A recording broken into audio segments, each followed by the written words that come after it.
শোভাযাত্রা, সমাবেশ ও কেক কাটার মধ্য দিয়ে নাটোরের বড়াই গ্রামে যুবদলের ৪৭তম প্রতিষ্ঠা বার্ষিকী পালন করা হয়েছে। সোমবার বিকেলে বনপাড়া পৌর শহরের বাজার থেকে বনপাড়া শহর যুবদলের আয়োজনে বর্ণাঢ্য শোভাযাত্রা বের করা হয়। শোভাযাত্রাটি বনপাড়া বাজার থেকে বনপাড়া বাইপাস প্রদক্ষিণ করে বনপাড়া বাজারের বাবু চত্বরে এক সমাবেশে মিলিত হয়। বনপাড়া পৌর শহর যুবদলের সভাপতি মিজানুর রহমানের সভাপতিত্বে ও বনপাড়া পৌরসভার ৩ নং ওয়ার্ড সভাপতি আলম হোসেনের সঞ্চালনায় সমাবেশে প্রধান অতিথির বক্তব্য রাখেন বনপাড়া পৌর বিএনপির সাবেক যুগ্ম আহ্বায়ক এবিএম ইকবাল হোসেন রাজু।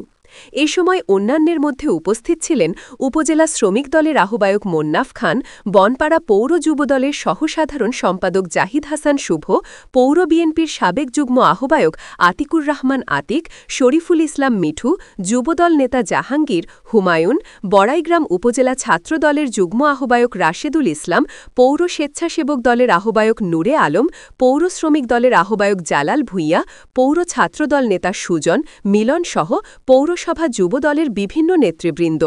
সমাবেশের শেষে যুবদলের ৪৭তম প্রতিষ্ঠা বার্ষিকীর কেক কাটা হয়।